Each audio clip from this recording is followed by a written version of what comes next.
welcome. And we have Tim assisting you tonight too. Yes, thank you. Yeah, the trustful assistant. colleague. What a team! What a team! No, we're actually going to take this, and I haven't mentioned much about ReddCoin in this discussion for obvious reasons. We don't want to be promoting our project. This is meant to be informative. So we're talking about primarily what blockchain and what crypto is, and sort of the high points of that. Not only do I know there are going to be questions, but they'll last long after this event has ended. So just as a preamble, I do want to say thank you for inviting us and welcoming Tim and I to what's a bit of a real world engagement. Cryptos can be kind of a bubble sometimes, and we do strive to sort of connect with folks who are trying to get into the space. We're trying to speak out, so it does work very nicely.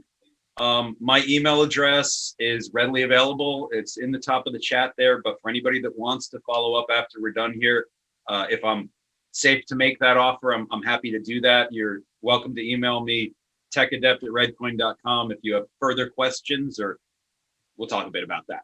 So thank you for inviting us. Very excited about being able to share. And Kurt, thank you for coordinating things. I have been, as you can see from the brief bio that they put out there for me, I've been in the crypto space since about 2010, roughly when it started. I also tend to say quite a bit. I have about 20 so years of IT and technology experience behind that. And really my path into crypto was just a direct evolution of what technology is and the solutions, the things that were being developed at the time. But I've got my own focus on it, and what I've chosen to do. I hope to share some of that with you folks. There's a lot of curiosity. There's a lot of questions, obviously, as we talked about, and there's a lot of bad information out there. So again, a lot of these questions can be answered if you do a bit of digging on your own, but it's good to have some resources. And so I'm happy to be here to sort of at least give you an overview from the inside of the industry. So I would start with the fact that the technology behind blockchain, the initial complaint, the initial question is, it's so confusing. What is it? How do I understand it? How do I get into it? And it comes down to really a concept of why you're here, what you're looking to understand, or what you're looking to gain. And the reason that I say that is the vast majority of blockchain conversations are around investment and around profit and around those aspects of the financial piece, which in my opinion and some of my peers in the space isn't clearly the most exciting thing about what's going on. I hope to talk more about that today, but just as a highlight, the quick overview of the blockchain and digital currency space. And again, I'm assuming that many of you have little to no knowledge. Many of you may have, a bit of expertise. So forgive me if I'm going through stuff that you know. There are fantastically smart people out there advancing stuff on a daily basis. So trying to translate that into English and get it out to everyday folks and help them understand is a big part of what we do as a project, and not just developing the tech, but advancing the conversation. So towards that end, this is exactly the sort of, conversation that we like to have. People who don't quite get it, but see the potential in it. So where do we start? What is blockchain? What is cryptocurrency? In a very condensed explanation, digital money. That makes sense to a lot of people. The underpinnings of how that works, the actual blockchain, why it's called that, and the principles of the technology, the proof of work and proof of stake and computing power, and these scary terms that are thrown around to sort of explain what's happening. At heart, we're talking about digital money and or digital assets, because as the space has evolved, it's gone from coins that you can spend in a sort of secluded network to more advanced financial instruments. I'm sure you've all heard of NFTs, non-fungible tokens. A lot of the buzz around that, again, is as an investment, not as really what it should be, which is tokenizing things, turning little pieces of assets into individual, non-counterfeitable things that can be traded around and allocated here and there.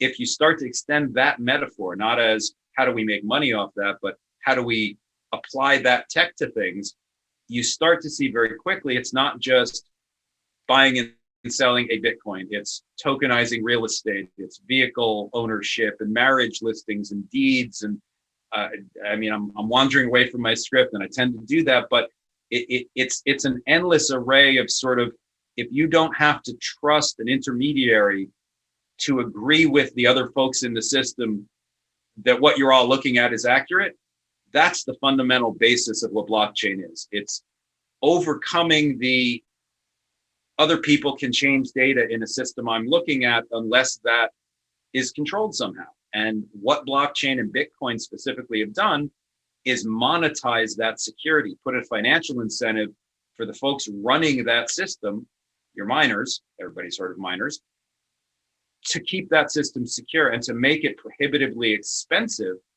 to change that data in a way that is able to be accepted.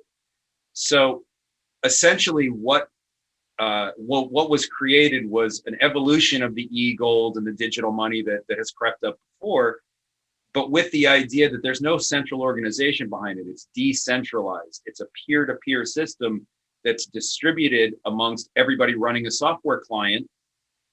So there's no point of responsibility. There's no point of failure. You would actually have to trick the whole network in order to commit fraud on it. It relates back to a fundamental computing question, the Byzantine generals problem, which is essentially, how do you coexist with folks who might not be working in your interest, or that might benefit from your lack of success? And what Bitcoin really does is place some technological boundaries around that. You can only do A, B, and C, because if you don't have coins and you can't convince the system that you have coins, you can't spend them. That's the fundamental security in what is otherwise really a distributed ledger. That distributed ledger technology underlies all of these blockchains. That's essentially what a blockchain is. It's a sequence of transactions that are secured and unalterable. But at heart, that's all it is. So you spend coins on those blockchains, in quotes. You can purchase things, but it's just a globally available ledger of different flavors. Now you'll hear about Bitcoin. Boy, I really have wandered off my my script here. I would say that the most daunting thing, for the most part, for people is the technology and the fact that most people don't consider themselves, in quotes, tech people. If you're working with blockchain in any capacity, or the crypto space, cryptocurrency, it doesn't really require that you be a technical person. And that's what really the evolution of this space has been over the last few years, very much like the internet in the 90s, or almost any other industry you could name. We're very early to the space here collectively. You guys are as well, despite reading about it at this point, thinking what's happened with the price. I'm too late to the game. That's a common attitude as well. But in truth, we're in the first still decade or just past that.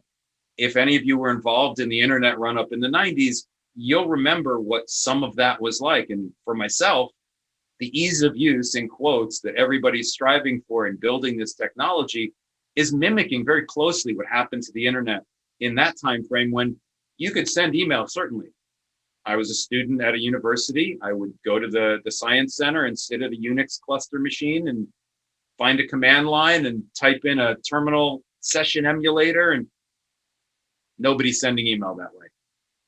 That's roughly where we are in the current financial tech space. Very early, building solutions that solve the problems, but not ones that are easy to use. And that's where all of the non-technical and the soft skills and the folks who are a bit intimidated by the tech but know how to do story creation and all of the soft things around making that stuff accessible. At some point, all of that comes together to be the phone in your pocket that you can literally pick up and speak to and send an email. You don't even have to touch it now. That's a far cry from where that technology started, but it's taken for granted now, and it's an integral part. Nobody ever sent less email and said, oh, I'm going to go back to stamps. It's just better.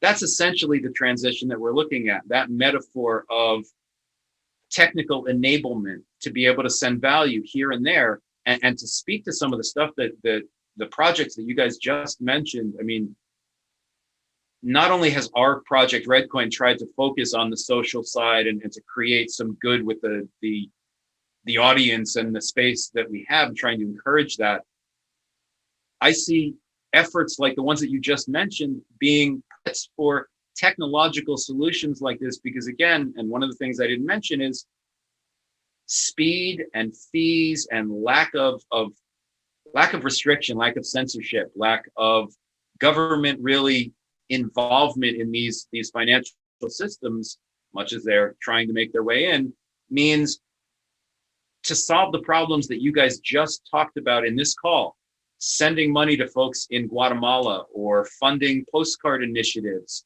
or the third one, a crowdfunding system. Ethereum was built to do that. I didn't speak about Ethereum yet. I think I'm going to run out of time well before a lot of the things I wanted to say. And again, that just speaks to the wealth of info there is out there. But crowdfunding has long since been a key part of what the crypto ethos and the people in the space have been about. That democratizing of, let's all support this issue, let's all support this effort, let's all support this person.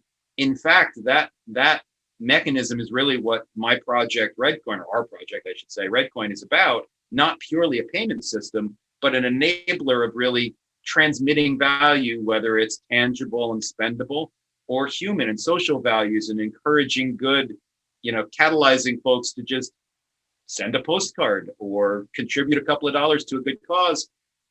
That's the sort of thing that this technology and cryptocurrency specifically lends itself very nicely to. There's no deduction of, your Patreons and PayPals taking 20 and 30%. Our systems don't care. Many of our transactions on the Redd network are free. Hard to understand, technologically accomplishable. It's a game changer for folks who are moving money around and don't want to lose it because it's meant to do, good things for these programs. That's an example of where really the efforts that folks like yourselves put into really volunteer and service. I know those words are very dear to you, and in fact in the mottos, and they appear in our Redd book and in our philosophy as well, and throughout the crypto space, because this is not, again, purely a financial effort or a speculative effort. It was meant to democratize things and really level the playing field for folks who don't have access to banking systems, who don't have access to checking accounts and savings and all the things that we, I would say in the West, let's say the developed world, may take for granted. The exposure that our project has had to populations, even some of the ones that you're talking about. We've got groups in Guatemala and Venezuela and Kenya and the Inuit populations in Canada, just out there sort of spreading the fact that you can do these things wherever you are without much computing ability and without, being self-taught and very self-empowered. That's the message that we're trying to push as a crypto space, which is sort of being overshadowed a bit by the invest here, get rich, retire early, go live on a beach. But again, it's different messages for different people. I think the urge to do good, the societal need to connect and really reach out to those in need and help. And I think that speaks to a lot of the motivations of why you guys are in this room right now. That's a big part of what's happening here, not just from a technological solution, but bridging that gap into a social solution. And I think, to me, that's the most exciting part about this entire space, is that it does sort of lower the bar for entry and give opportunities to folks, whether a small company, whether an individual, whether a village somewhere that has a shared computer. It opens the doors for engagement in a lot of these systems that they were just shut out of before. And a big piece of that is really to my mind and to the folks in the space, really pushing that progress. That's what it's meant to be. It's DeFi is an example of a field that's emerged from crypto. DeFi stands for decentralized finance. And it's a number of platforms that let you leverage what you're holding and to enable other people to get engaged in financial instruments, micro loans, or providing liquidity for folks to spin up their own ideas, things like that.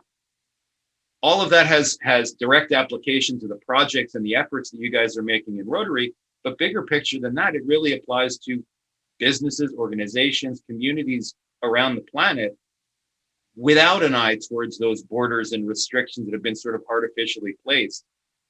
That enabling, that technical capability, there's no end to that. That's partly why the space moves so quickly, because a room like this of 25 people, by the end of the week, hopefully, I've placed some seeds here and you guys will have some ideas, and that's 2 or 3 more projects that are, on the books for doing good things and trying to help solve whatever problems. That's how this space grows. And it really is not a function of being a computer genius or a programmer. Everything starts with an idea. It starts with reaching out to somebody who may be doing something similar, but it's a very accessible industry, unlike the traditional financial industry. Let me talk a little bit about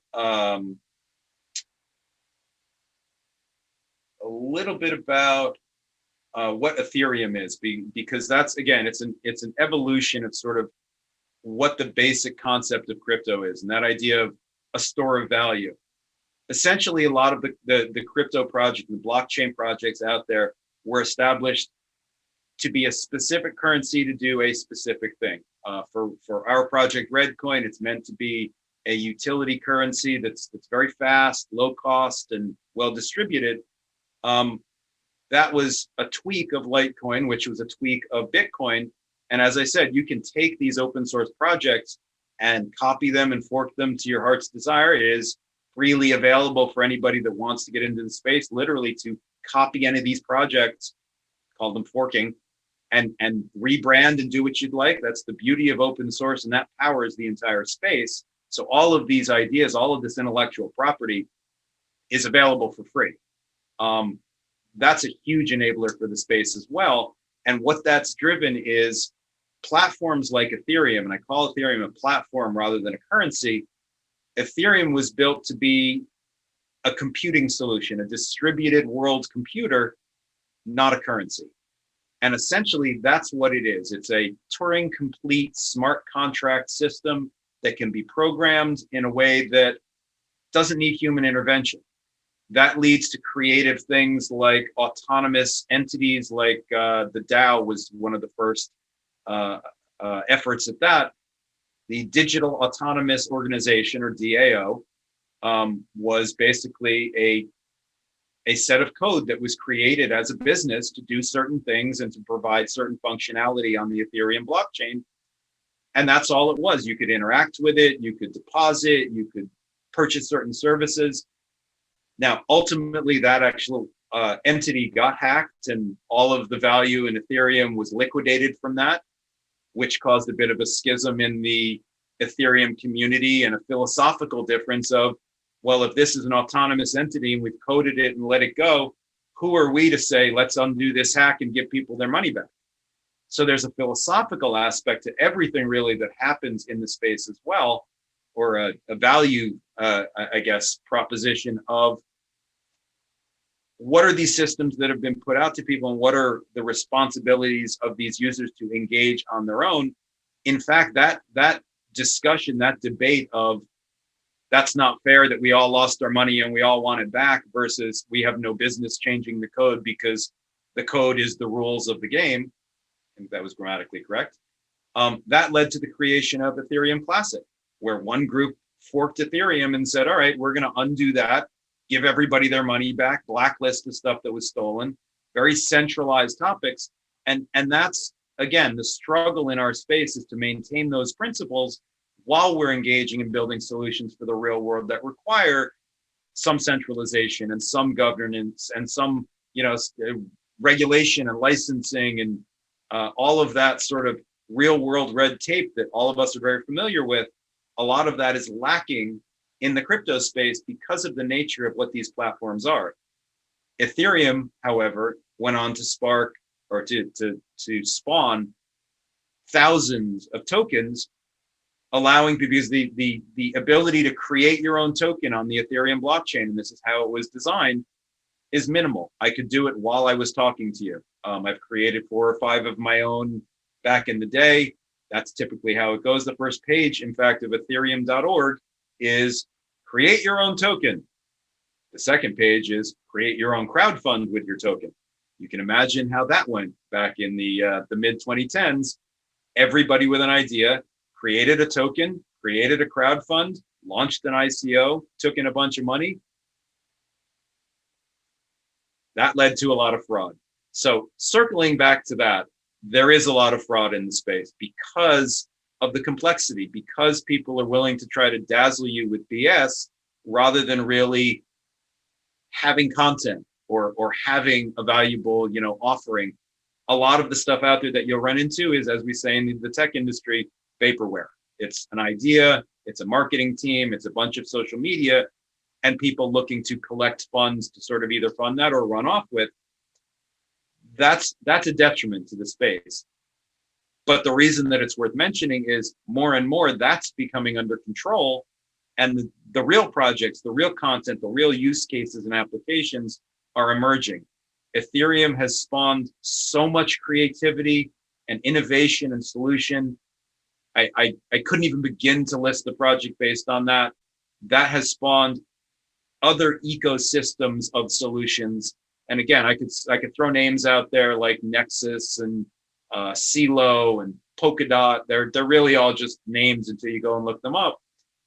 But all of these are attacking things in slightly different ways to sort of solve that overall challenge of how do we make this use case better, faster, cheaper? And fundamentally, that's all the space is really about, with an underpinning of how do we do it in a fair way? Some tend to lose their sight of that. Our project tends to keep it very close to heart and focus on returning value to our community and really sharing that, as we're doing here, education and insight and explanation of whatever we can to help people, understand the subject matter. To my mind, that's the critical part of really what we can do. And as a project, we've tried to put offerings out there that are not aimed, they're not profit driven. They're meant to further the space. They're meant to further individuals and not the collective corporate, let's say the Facebook model. So we look to build systems that are fee free, that are enabled for users to have access to globally. And I won't speak specifically about them because that does get into a bit of self-promotion. I'm happy to talk about that a bit later when we're off recording. But those are examples, and they're rife throughout the space of systems being built to benefit every man and every woman and every people around the world that typically haven't had access. I think that, if nothing else, that's a critical part of what this whole space offers, apart from the potential financial freedom and returns and rewards and staking and mining. And again, all of that, I could talk for hours. I'm happy to come back and do more as we'd like, but I think there's a lot of directions to sort of take this conversation. I know there are going to be quite a few questions. I just want to make sure that I haven't missed anything I think critical. I don't think I have. The only thing that I would say is, this is a very exciting space, both for people working in it, for people investing in it, people reading about it on the news and, not quite knowing what it is. I think the biggest step for a lot of people is, if you're interested in either learning more from any of those aspects, from investing and making money on your own, to engaging in some of the activities, working for some of these blockchains as a staking node or as a super node or master node, you can actually be an employee, in a sense, of each of these blockchains and either generate cryptocurrency from that chain that you can cash in and earn a living, or otherwise use it to enable a sense of stability, an income. That's a big part of what this space is as well. Everything from referral income, people promoting these sites, to actually doing what we call on the network is staking, generating coins in exchange for securing a network or performing other key features. A lot of people can do that literally with the computers and the technology they have at hand.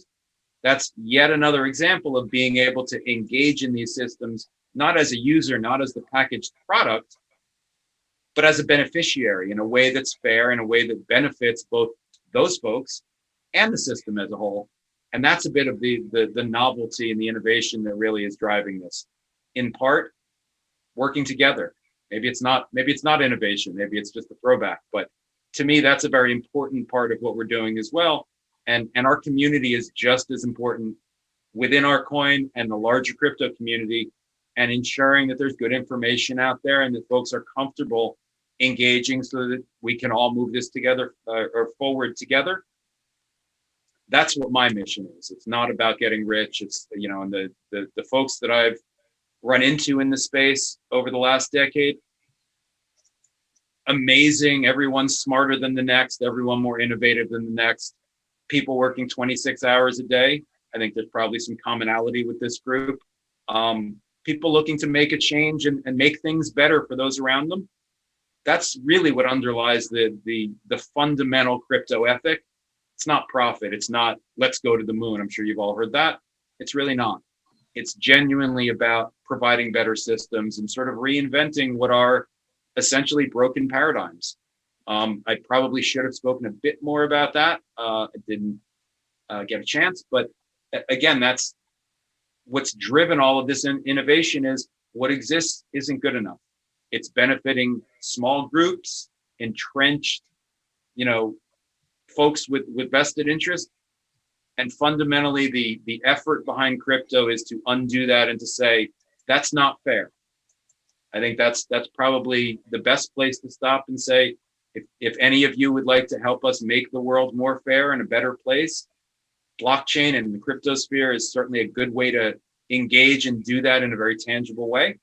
And if anybody would like to speak about that further, if you have questions now, I think we can probably move to that.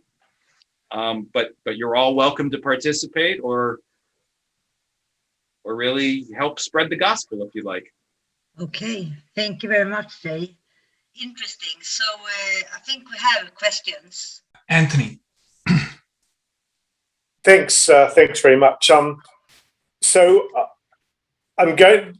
I find it very easy to get confused in this discussion because there is a lot of terminology that means different things to different people. So I've been trying to sort of think in my head to the most basic way of saying some of these things. So I just want, and tell me if I'm wrong here, first of all, I see the cryptocurrency world is sort of, there's three elements to it. There's the blockchain, which is basically a certification system. Then there's things that people do that people want to assign value to that can be certified by the certification system. Now, in the case of Bitcoin, that is a certain number of computer calculations. So the Bitcoin certifies the computer calculations, people assign value to that and buy and sell it, basically, for other things, because you can't buy and sell something for nothing. So you use other currency to buy that currency in the hope that other people will assign more or less more value to it in time. And that's just Bitcoin, though. And that's, so I guess one question is, what other sorts of things can one use? And this is sort of what I'm missing, I think, in the description, is what other things can one use blockchain to assign value to other than computer calculations, or is that all it is? And then the third part of the system I see is basically an exchange system. So yeah, Okay. Is that right? And then my sort of question about the middle. It's not wrong. Let me say it that way. It's fundamentally, when you talk about this stuff, you're basically talking in metaphor and model. Ultimately, what's happening, and we'll take Bitcoin as a concrete example, because again, when you start going to Ethereum or some of these other tokens, the value proposition changes, what they're doing changes. So let's take Bitcoin just as an object example. It's effectively a database. Copies of that database exist on everybody's computer that's running the software. Those people are not miners. They are users of the system, and each of those pieces of software contains that individual's private key. Now, what I'm saying assumes you know basics of cryptography, which most of you I'm sure don't. You can create mathematically an arrangement where you can give somebody a publicly available string of numbers that corresponds to your address, like a mailing address or a bank account. That access to anything related to that address is controlled cryptographically by an associated private key, which is another string of alphanumerics that you would put into the system to basically unlock your access to your particular entries in that database. You can create new accounts or new addresses at will. Each of them has its own new private address. They do not contain any Bitcoin. It's a blank account on the blockchain in the database. As of yet, there's no value there. There's nothing there. It's a blank, it's an Excel spreadsheet. The value here comes from the fact that each of the members of the network that are miners, not operating nodes, wallets, people using the coin, but people who are actually committing computing power in a certain way in order to find a certain, basically performing very hard calculations purely for the sake of those are hard calculations and therefore hard to duplicate that work. It's literally proving that it's valid by doing a bunch of work. And the underlying consensus mechanism there is it's called proof of work because of exactly that. If factoring a number, if taking a gigantic number and factoring it into two numbers is going to take the best computer in the world a week, you can't do it faster than that. If each of those operations is required to validate a block of transactions, that's what the miners are doing. They're doing abstruse and useless mathematical factoring purely to say, I found this magic number that fits the criteria of being very hard to find. I'm the only one in the world that did it. I get to, quote, mine this block, which means not only do they get to sign the block cryptographically and tell the rest of the world, this follows the rules, it's according to the consensus we all follow, it's a good block, but it also validates each transaction in that block saying there are coins in this address that need to move to this address, and the change from that transaction, I sent one, I had 5, it doesn't stay there. You actually have something called a change address where the balance is moved into a new address.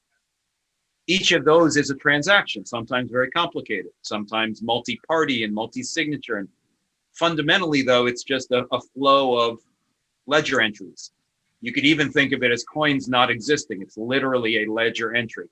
So to prevent people from making fake entries in the ledger, you have to put that work in to say, I'm the only one that could have signed this. I put in all of this effort. I found this magic number that's got 13 zeros. Here it is. It factors into the, and so there are mathematical rules behind them.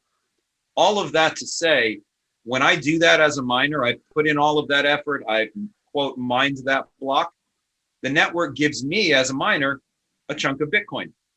Thank you for servicing the network. Thank you for securing it. Do whatever you want with this. Back in 2010, 2011, they were fractions of a penny.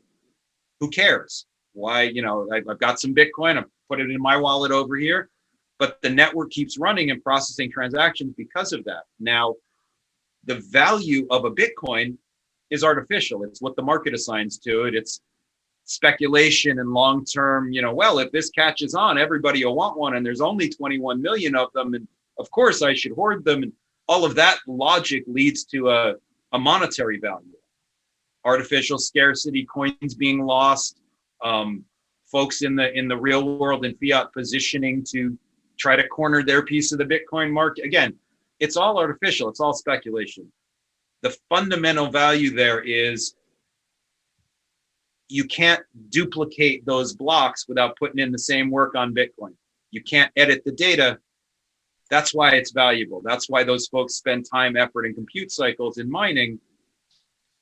Now, people have looked at that and said, that's a huge waste of money, effort, energy, electricity. So that concept of how do we come to a consensus? How do we process those transactions and keep the network running? Smarter people than I have come up with better mechanisms than the proof of work. And you hear about proof of stake. Ethereum, as the second largest crypto, is in the process of transferring to a proof of stake model where you're not wasting compute cycles. It's based on your holdings. The concept being, if you have a certain amount of assets on the chain, it de-incentivizes you to attack it because your own holdings, the value, the monetary value of your property would go down. Everybody acting together tends to be somewhat altruistic and somewhat positive. There are bad actors, but that kind of is the point of, it's a process of solving the, how do we trust the guy on the other side of the world that's got his own motives? Well, if everybody's looking at it, it can't be faked. If we put this bar over what it takes to enter an entry in that ledger. So that blockchain at heart is a chain of blocks that reference one after the other, after the other, after the other, that are all fundamentally linked. You can't go way back in the history and change an entry and give yourself more Bitcoin, because none of the blocks sequential to that all the other miners and the people on the network are processing, it won't match up. It won't be accepted. It'll be kicked off the network. And maybe you create your own fork and your own entries and nobody pays attention to that. That happens because people are constantly trying to do that. But that's a testament to the robustness and the design of what Bitcoin is. It's darn near impossible to do that unless you have the equivalent of 51% of the hash power, the computing power on that network. That's quite a bit. So going back to your original question, you're being paid as a miner by the system in things that are exchangeable for what other people value in a certain amount of fiat. Arguably, you could disconnect that and the system would keep functioning. It's that second layer of what people have done with the value and the potential future value that's really the complicating factor here. So that's why Bitcoin itself is around, whatever it's at now, $40,000, in part because of the I don't want to miss out when it's, I can't get any more kind of approach, the fear of missing out driver. All of that to say, I think I answered your question somewhere in there. I think I did. Did I? Well, I was just saying, okay, so we've got Bitcoin doing the mining. What are other what's ReddCoin, for example? ReddCoin started with the same technology, and then in 2015 we transitioned to a customized proof of stake that encourages velocity as an aspect of money, encourage it to be spent instead of hoarded, adds a little bit of a time curve to what the rewards are. But in essence, we're not asking people to waste compute cycles and energy. You're simply holding an amount of ReddCoin, and that holding gives you the authority to sign that block and validate those transactions. Again, it's a compelling model. It's one that Ethereum, being a much more complicated and globally sort of intricately tied into lots of things, has had to really conceptualize the move to. But that is where they are. They're in that transition from proof of work to proof of stake. You could mine Ethereum. You can stake, I believe you still can on Ethereum 1. It's moving to a model which, again, is much more accessible to the average person of, I have one Ethereum, let me put it in this little Dropbox and I will get slightly more Ethereum in exchange for that being used to secure the network. That makes sense to a lot of people where factoring numbers might not. For a chain like ours, like ReddCoin, it is very egalitarian. It means anybody with anything from a Raspberry Pi, and obviously the same with Ethereum or other staking coins, anybody with a small computer, a pocket computer, and a Raspberry Pi or an old laptop can participate in the same manner that, in Bitcoin, you need a data center full of high-end hardware. again, it's lowering the bar for entry into some of these reward systems that not everybody's a company. Not everybody has those resources to get set up to be a Bitcoin miner. Almost everybody has the ability to obtain a couple of whatever the crypto in question is, stick it in a wallet and let it stake and multiply itself. All right, we have a bunch of more questions coming in. Suat. Okay, so I just saw in the news that if I don't know how many of you remember, but Charlie Bit My Finger video just got sold for a huge amount, hundreds of thousands of dollars as a non-fungible token. So I was like, what is a non-fungible token? I looked it up, and then as I understand, I'll say, and please correct me if I'm wrong. Probably I'm wrong. So it is simply the person says, I own this thing, and his ownership is registered in the blockchain by the miners. So there are so many different copies of this ledger. So it's impossible to fudge the numbers. So it will be always his, right? Is in essence, yes. Like that? Okay. The key fundamental concept behind an NFT, a non-fungible token, differs from Bitcoin, which is a fungible token, in that every Bitcoin is exchangeable and identical in a sense to every other Bitcoin. Yeah, I know not non-fungible means, but the point I'm coming to is simply, let's say I'm an artist and I made a unique art piece, and then I sold this as a non-fungible token. It's a digital format. It's a graphical thing I made, and it is hosted in a data server. The data is server somewhere in north of Stockholm, the north of Sweden. Okay, and the person who bought this thing, because he bought it, it is in the system, in the ledgers, of all hundreds of thousands of copies of it. So it is definitely his.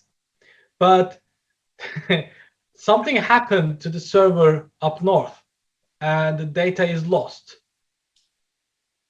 That's the issue. Data can't be lost. It's a globally distributed. Everybody's got a copy of that entire ledger. Not the ledger data. Not the ledger data. My art piece, that JPEG file that was stored in the server, in the hard drive in the server. But that's the point. There is no data file. There is no server. There's no set that. There's decentralization as a concept, which is what drives a lot of what we're doing, means taking those central points of I'm responsible and I keep the data and I have access to it and admin rights. That's off the table. So when it's non-fungible, do they copy the non-fungible item as well? So it's not unique anymore. Then there are several copies of it in the ledger in places. Is that so? It depends. Okay.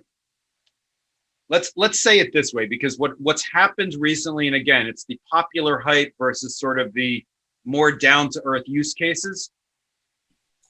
NFTs, non-fungible tokens, are a digital item that I can link to anything. It could be an artwork. It could be a photo of a tweet that Elon Musk made, 2 years ago, and he's sold me the right to own that. And it could be something very intangible. And in that sense, you're literally telling somebody, I own the copyright to this image of this tweet. Yeah, it's bragging rights simply. In a sense, but what if you take that piece of it out and you replace that with a stock certificate or the deed to a house or a marriage license?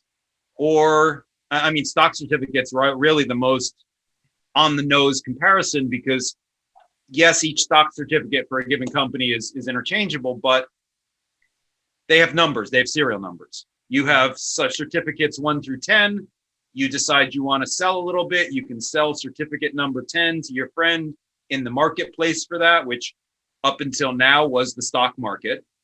Now it's a wallet that is aware of those NFTs and automatically, without oversight and without a central company going, are you an authenticated and approved retail investor? Show me your ID and show me. It's basically saying, if you own this, that's all the right you need to interact. So go to it. And that applies in lots of real world applications, much more so than the I'm going to call it fluff that's been, really in the news of the, I tweeted a picture and he bought that and paid me 50 million.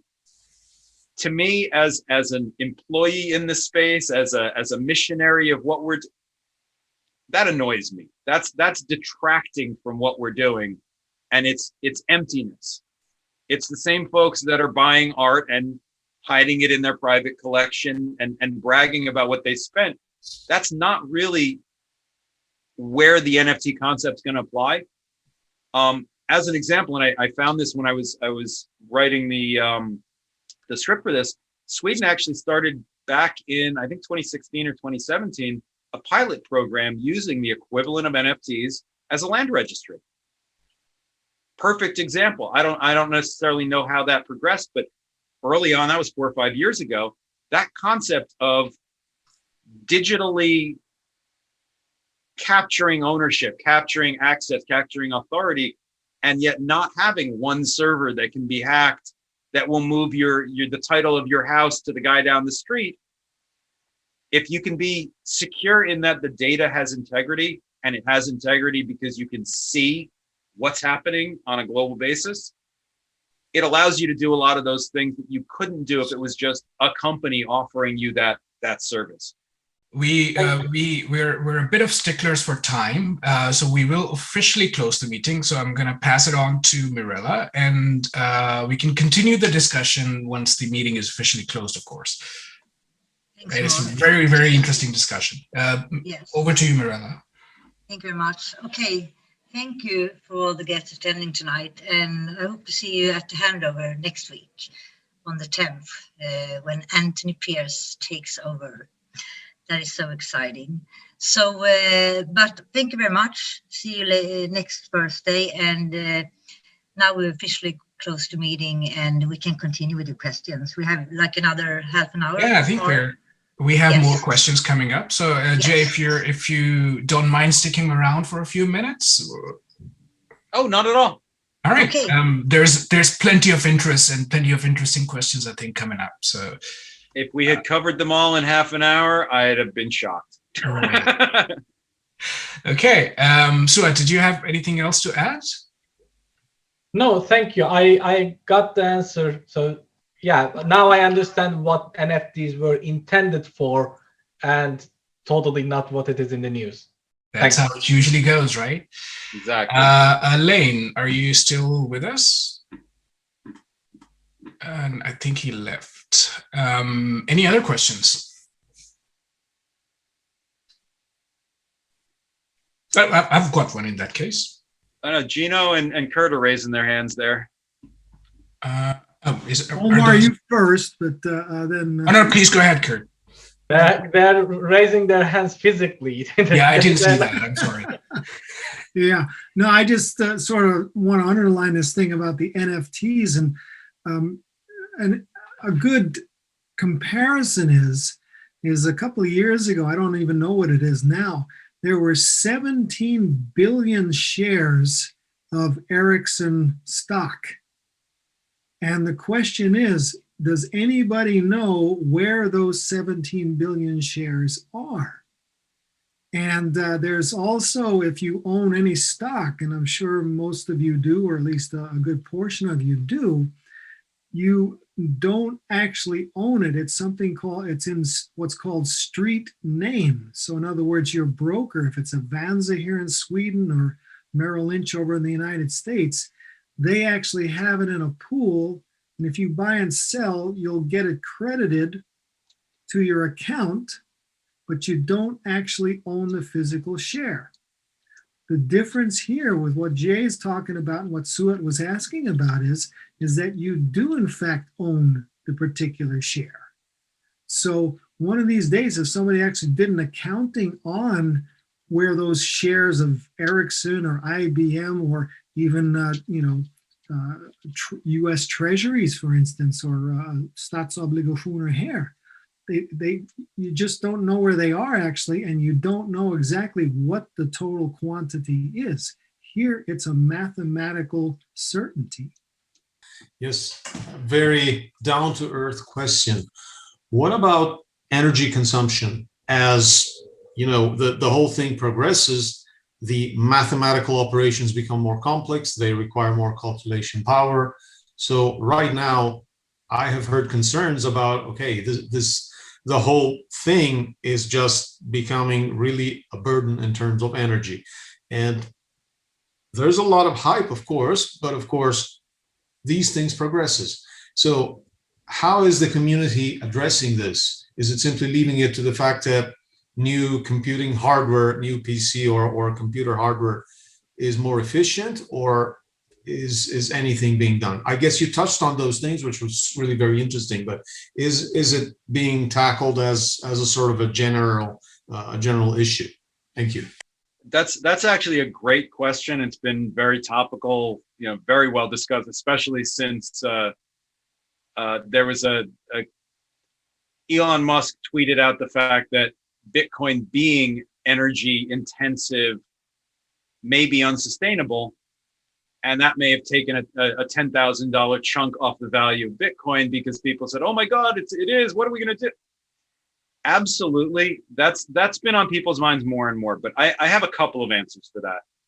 First and foremost, transitioning from what was designed to be an energy intensive, wasteful process, Bitcoin mining, proof of work in general, burning compute cycles just for the sake of saying this is hard to do and therefore that's why we're doing it.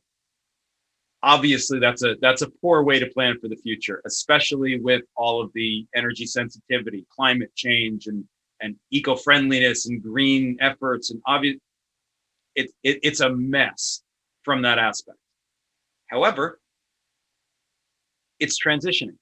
Proof of stake is far less energy intensive. As I said, I can run for ReddCoin, I can run a full node on a tiny pocket-sized Raspberry Pi, where the equivalent functionality for a Bitcoin miner is literally 2 or 3 racks worth of those pizza box industrial servers, hundreds, if not thousands of watts of power just to run those processors and GPUs to crunch numbers.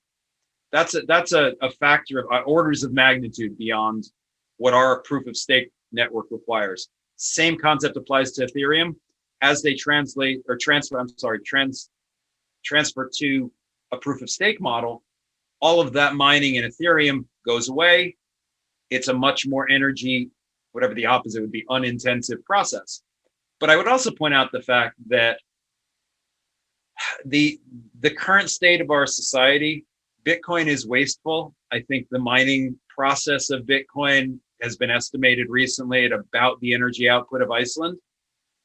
I would point out that Credit Suisse First Boston's energy consumption as a single bank among hundreds or thousands of banks performing a bit of financial service for some of the world is 8 or 10 times more than all of Bitcoin. That's one bank running all their buildings, all their servers, all their people commuting to and from work. Or take a more kind of egregious example, how much energy is eaten up by folks putting out Christmas lights is the one that I like to put out there. It's a very valid concern. It's a bit hijacked to kind of cause some fear and uncertainty in the crypto world. And obviously people have their agendas, and certainly we should be very much looking for green and eco-friendly and that's sort of a solution.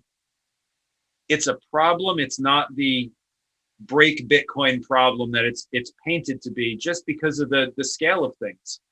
The amount of energy wasted in this world is immense. Certainly that should be addressed, but there are 1,000 worse offenders out there, you could name with a couple of Google searches. Thank you. I'm actually very sympathetic to that because I work in telecoms, mobile telecoms that is, and for every generation that we put out, we're actually much more energy efficient because, well, the hardware is better, the system is more intelligent and so on. but still, people give us a hard time. But No, of course. It's good to know that the community is actually looking into this stuff. So I'm confident that you will come around. Thank you. But the presentation you just did last Monday, even if you get more and more energy efficient, when you have 114 phones for 100 people, as the user number grows, as the volume grows, making it more energy efficient doesn't help. Same thing with industry. We create plastics or glass or paper more energy efficiently now, but that efficiently produced paper does not decrease the amount of impact we put in the earth when we make one single milk carton. Exactly. Sure. Yeah, I think it's incumbent on us globally to look at those sort of things and say, as we're building this, that, or the other, what makes sense towards the future. I'm the first one to say I'm usually not by any means the smartest guy in the room anywhere in crypto. There are some fabulous intellects just chugging away on those problems and taking them very seriously, that it needs to be sustainable. It needs to be, all of the things that we sort of should work towards as a society have a bit of an echo in that crypto ethic there is a financial system. Let's make something better. There is a social value system. Let's make something better. That's really what ReddCoin is going after, not the financial aspect. But it is with an eye towards things are a bit broken. And, again, solving some problems, the best effort for Bitcoin was, this is going to be energy intensive. I think the gentleman that invented it, it's a pseudonymous guy, Satoshi Nakamoto, couldn't have imagined really the adoption and the complexity that sprung up around it. But it's that ongoing conversation around how it impacts the real world. And it's great that people take that seriously. Thank you.